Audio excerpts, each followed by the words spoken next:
दोस्तों, आज हम ओम के नियम को प्रायोगिक रूप से सत्यापित करेंगे। ओम का नियम का स्टेटमेंट क्या है वो ध्यान से देखिए। ओम ये कहते हैं, ओम के अनुसार अगर आपके पास एक वायर है और वायर को आप एक सोर्स से कनेक्ट किए हैं तो इस वायर के सिरों पर विभवांतर, इसके दोनों सिरों के विभवों का अंतर यानी पोटेंशियल डिफरेंस V, और इस वायर में बैटरी के प्लस सिरे से बहने वाली धारा मापी से जब अमीटर से मापी गई वो I, उन दोनों का रेशियो V और I का रेशियो कांस्टेंट होगा। यही ओम का नियम है, इसे हम प्रूफ करने जा रहे हैं। The ratio of potential difference across wire V, wire के दोनों सिरों के बीच का विभवांतर V, और करंट इस वायर में, जो करंट बैटरी के प्लस सिरे से जाएगा और जिसको धारा मापी बताएगा वो करंट, दोनों का रेशियो हमेशा कांस्टेंट होगा। प्रोवाइडेड दैट, इस बात का ध्यान रखते हुए कि वायर का फिजिकल स्टेट चेंज नहीं होना चाहिए, लेंथ, क्रॉस सेक्शन एरिया और टेम्परेचर यानी तापमान। वायर का अगर तापमान या लेंथ या एरिया क्रॉस सेक्शन चेंज हो गया तो ये नियम वैलिड नहीं रहेगा, वैध नहीं रहेगा। ये नियम प्रूफ मतलब फिर सत्य नहीं रहेगा, इस बात का ध्यान रहे।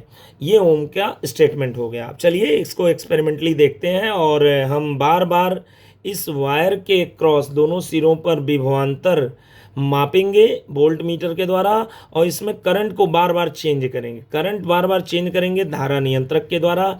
धारा नियंत्रक ये रहा आपके सामने। धारा नियंत्रक का काम होता है, जैसे ये आपके पास धारा नियंत्रक है। धारा नियंत्रक का क्या काम है? धारा नियंत्रक जो होता है वो धारा को ज़्यादा और कम कर सकता है। अभी बताते हैं कैसे। तो बार बार हम करंट चेंज करेंगे जिससे पोटेंशियल डिफरेंस भी चेंज होगा। तो बार बार इसकी रीडिंग को हमें यहाँ लिखना है, विभवांतर और धारा की रीडिंग को लिखकर V और I का अनुपात निकालना है। तो चलिए किया जाए एक्सपेरिमेंट को। और कुछ बातें याद कर लीजिए, ध्यान दीजिएगा। वोल्ट मीटर हमेशा रेजिस्टेंस के वायर के पैरेलल में लगाया जाता है। पैरेलल का मतलब दोनों वोल्ट मीटर और रेजिस्टेंस के दोनों सिरे एक जगह पर और इनके एक एक सिरे एक जगह पर, जबकि अमीटर को रेजिस्टेंस के हमेशा सीरीज में लगाया जाता है। मतलब इसका दूसरा सिरा अमीटर के एक सिरे से अमीटर का दूसरा सिरा आगे कनेक्टेड है, तो ये सीरीज में रहता है अमीटर। ठीक है, अब हम एक्सपेरिमेंट करने जा रहे हैं और ध्यान दीजिएगा, ये ओपन की का सिंबल है, ये क्लोज की का सिंबल है। ओपन की में ये दोनों ब्रैकेट में डॉट नहीं रहता। क्लोज की का मतलब स्विच आपने क्लोज कर दिया है। क्लोज की मतलब करंट इसमें जीरो नहीं, करंट आपका जो है अब जीरो नहीं होगा, करंट फ्लो होगा जब इस केस में, क्लोज की के केस में। तो चलिए ओम्स लॉ को करते हैं एक्सपेरिमेंट, देखते हैं। देखिए सर्वप्रथम सर्किट को हम मैच कर लेते हैं। देखिए सर्किट कैसे है, सर्किट को ध्यान दीजिएगा। आपके सामने सबसे पहले हम बोल दें कि जैसे ये हमारे पास बैटरी है, 9 वोल्ट की बैटरी है। बैटरी का पॉजिटिव टर्मिनल रेजिस्टेंस यानी प्रतिरोध के और वोल्ट मीटर के दोनों के एक सिरे से, तो यहाँ पर भी देखिए डायग्राम में साफ दिख रहा होगा आपको कि बैटरी का एक सिरा, बैटरी का पॉजिटिव टर्मिनल, बैटरी का पॉजिटिव टर्मिनल दोनों, ये रेजिस्टेंस वायर दिख रहा है नाइक्रोम का, निकिल, क्रोमियम, मैग्नीज और आयरन का एलॉय है, ये मिश्र धातु है। इसी के क्रॉस हमें पोटेंशियल डिफरेंस इन दोनों बिंदुओं के बीच और इसमें बहने वाली धारा का अनुपात ज्ञात करना है। तो सर्किट ये रहा, इससे मैच कीजिएगा इसको, ध्यान दीजिएगा। बैटरी के पॉजिटिव टर्मिनल से इन दोनों का, इसका और इसका वायर का एक सिरा एक जगह पे कनेक्टेड है बैटरी के पॉजिटिव टर्मिनल से, और वायर का रेजिस्टेंस वायर का दूसरा सिरा और वोल्ट मीटर का दूसरा सिरा जो वायर अंदर से आ रहा होगा वो यहाँ कनेक्टेड है, और इसको ले जाके रियोस्टेट के एक सिरे से कनेक्ट कर दिया गया है। तो रियोस्टेट के धारा नियंत्रक के एक सिरे से यहाँ कनेक्ट कर दिया गया है, और धारा नियंत्रक का दूसरा सिरा ले जाके अमीटर के पॉजिटिव टर्मिनल से, और धारा नियंत्रक का माइनस वाला टर्मिनल बैटरी के माइनस से कनेक्ट रहता है। हमेशा याद रखिएगा, वोल्ट मीटर का प्लस भी बैटरी की ओर होना चाहिए, अमीटर का प्लस भी बैटरी के प्लस की ओर ही होना चाहिए। ठीक, अमीटर का नेगेटिव टर्मिनल बैटरी के नेगेटिव टर्मिनल से कुंजी द्वारा कनेक्टेड है। ठीक है, ये कुंजी है बीच में। उम्मीद है ये सर्किट आपको समझ में आ गया होगा। इस धारा नियंत्रक के बारे में ज़रा समझ लीजिएगा। मान लीजिए करंट ऐसे बैटरी के positive terminal to negative terminal flow हो रहा है, तो करंट को इस मार्ग में देखिए ज़्यादा लंबा पाथ, जब ये जौ यहाँ रहेगा धारा नियंत्रक का, तो बहुत ज़्यादा लंबा पाथ मिलेगा करंट को। क्यों? क्योंकि देखिए यहाँ से वायर से करंट गया, करंट ऐसे ऐसे गया, ऐसे गया, ऐसे गया डायरेक्ट, ये यहाँ से होता हुआ इसमें, और यहाँ से इन वायर्स जो लपेटे हुए हैं ऐसे राउंड राउंड, उसमें से होता हुआ इसमें जौ नीचे है, देखिएगा मेटेलिक जौ है, ये जौ है, ये दिख रहा होगा। इससे टच जहाँ हो रहा है यहाँ से होता हुआ ये करंट यहाँ से होता हुआ तब इसमें आता है, तो बहुत लंबा पाथ हो रहा है। जैसे जैसे इसको इसके करीब लाएंगे तो पाथ की लंबाई कम हो जाएगी, करंट आएगा अब जल्दी से होके इधर से इधर चला जाएगा। तो जितना ज़्यादा ये दूर रहेगा उतना पाथ ज़्यादा होगा रास्ता, और उतना ही रेजिस्टेंस यानी करंट कम हो जाएगा। रेजिस्टेंस यानी करंट के फ्लो में ऑब्स्ट्रक्शन ज़्यादा होगा, फ्री इलेक्ट्रॉन ज़्यादा कोलिजन करेंगे, तो करंट की वैल्यू कम होनी है। इससे करंट की वैल्यू हम चेंज कर सकते हैं, कम या ज़्यादा। ठीक है, समझ में आ गया होगा। अब आगे चलते हैं, एक्सपेरिमेंट करते हैं दोस्तों। एक्सपेरिमेंट में रीडिंग नोट करेंगे हम विभवांतर और धारा का, और उससे पहले एक रीडिंग और जल्दी से देखिएगा। ये 1 एम्पियर की अगर बात करें, 1 एम्पियर में 20 खाने हैं। 1 एम्पियर में कितने खाने हैं? 1 एम्पियर में हमारे 20 खाने हैं। 1 एम्पियर में 20 खाने, 1 एम्पियर में 20 खाना मतलब 20 खाने में 1 एम्पियर, तो एक खाने में कितने एम्पियर बनेंगे निकाल लीजिएगा आप। 20 खाने में 1 एम्पियर, तो एक खाने में 0.05 एम्पियर। इसी तरह एक खाने में 0.05 वोल्ट भी होगा इसमें भी। तो जब मैं एक खाना इसका बोलूँगा तो 0.05 एम्पियर बोलना, एक खाना इसका बोलूँगा तो 0.05 वोल्ट बोलना। तो चलिए अब हम रीडिंग नोट करते हैं। रीडिंग को यहाँ पे नोट करेंगे और डिवाइड करेंगे, बार बार V/I निकालेंगे। तो देखिए सिंपल है, पहले तो रेजिस्टेंस को बढ़ा दीजिए, सबसे ज़्यादा कर दीजिए रेजिस्टेंस। इस समय रेजिस्टेंस बहुत ज़्यादा है, तो करंट ऑब्वियस सी बात है बहुत कम, ध्यान से देखना होगा। और ज़्यादा देर तक इसको प्रेस नहीं कर सकते, नहीं तो टेम्परेचर इसका चेंज होगा, जिससे ओम्स लॉ वैलिड नहीं रहेगा। तो चलिए इसको प्रेस करते हैं और दोनों की रीडिंग नोट करते हैं। सबसे पहले जैसे इसको प्रेस कर रहे हैं तो ये इसमें देखेंगे तो 2 खाने के करीब आ रहा है। तो वोल्ट मीटर में 2 खाने बन रहे हैं। 2 खाना मतलब 2 × 0.05, यह आ जाएगा 0.1 वोल्ट, 0.1 वोल्ट।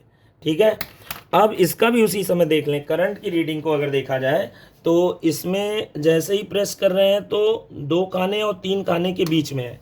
2 खाने और 3 यानी 2.5 खाना मान लीजिए, 2.5 पार्ट्स, और एक खाना का मतलब 0.05, तो इन दोनों का मल्टीप्लाई कर देंगे 0.125।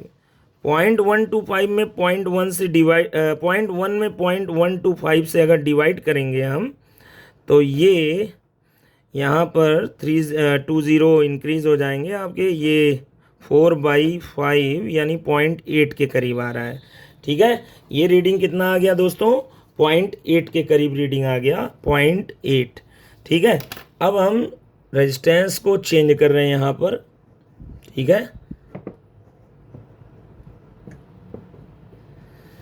यानी करंट के डाटा को करंट हम चेंज कर रहे हैं, तो पोटेंशियल डिफरेंस भी इस वायर के क्रॉस चेंज हो जाएगा अपने आप। जैसे करंट चेंज होगा, करंट चेंज होना ही है क्योंकि पाथ अब कम हो गया है करंट का, तो करंट चेंज होगा सर्किट में, और इसके क्रॉस पोटेंशियल डिफरेंस अपने आप उसी हिसाब से हो जाएगा, चेंज हो जाएगा। देखिए क्या रेशियो आता है अब ध्यान देंगे आप। सबसे पहले वोल्ट मीटर की रीडिंग अगर देखेंगे तो 2 और तीसरे खाने के बीच में है, दूसरे और तीसरे खाने के बीच में है, लगभग मान लीजिए 2.8 खाने के करीब है, और ये आ जाएगा 2.8 मान लीजिए यानी 3 के करीब है।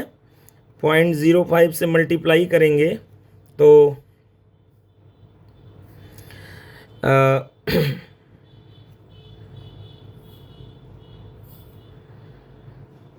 0.14, ये 0.14। अब करंट की रीडिंग नोट कर रहे हैं।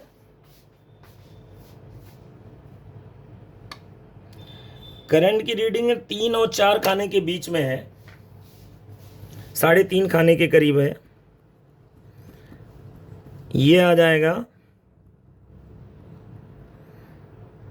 0.175 और 0.175 करंट आ गया। अब हम इसमें पोटेंशियल डिफरेंस में डिवाइड करने वाले हैं, 0.140 में डिवाइड करेंगे 0.175 से। ये 0.8 आ रहा है, एग्जैक्टली 0.8 ये भी आ रहा है। ठीक है, अब आप देख पा रहे होंगे V और I का रेशियो लगभग कांस्टेंट आ रहे हैं। अभी अगला रीडिंग हम लेते हैं, लगभग क्या एग्जैक्टली अभी तो सेम ही आ रहा है। अब अगला रेजिस्टेंस, अब देखिए करंट बिल्कुल शॉर्टेस्ट पाथ हो गया, इसका पाथ बहुत कम हो गया। अब रीडिंग चेक करते हैं दोबारा। अब इसका रीडिंग जा रहा है 1 2 3 4, पूरे लगभग 4 जा रहे हैं इसमें।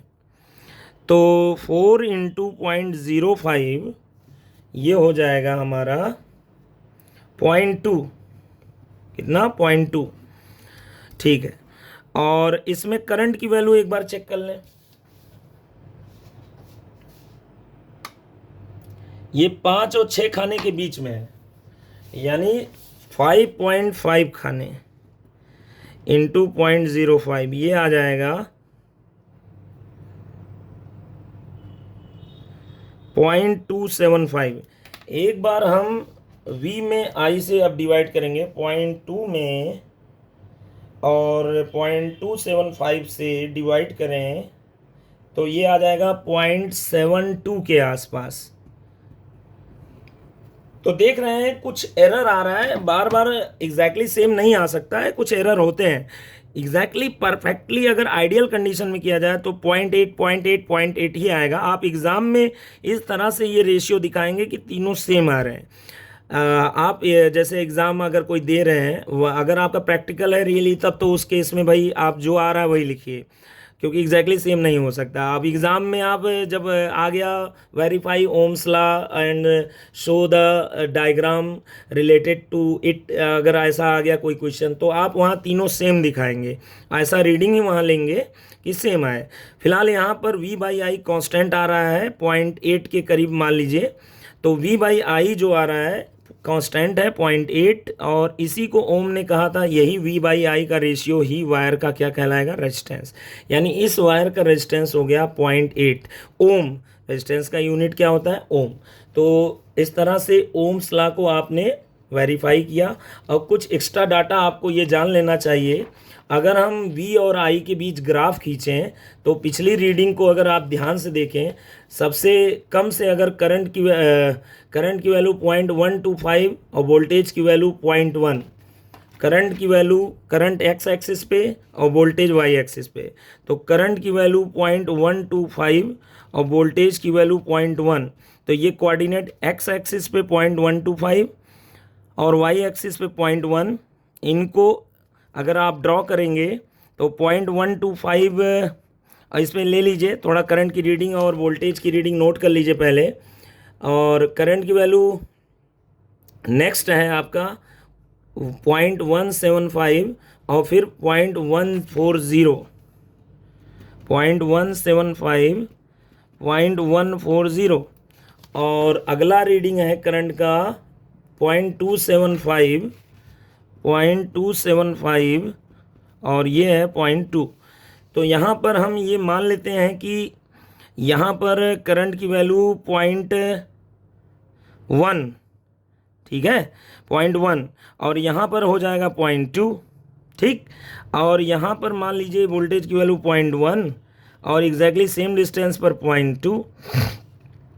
अब ये 0.1 है, 0.1 मतलब 100, ये 0.200, ठीक है। करंट की वैल्यू देखिए 0.125, मतलब 125 मतलब 100 और 200 के बीच में चौथाई स्थान पे, मतलब यहाँ पर, यहाँ के करीब।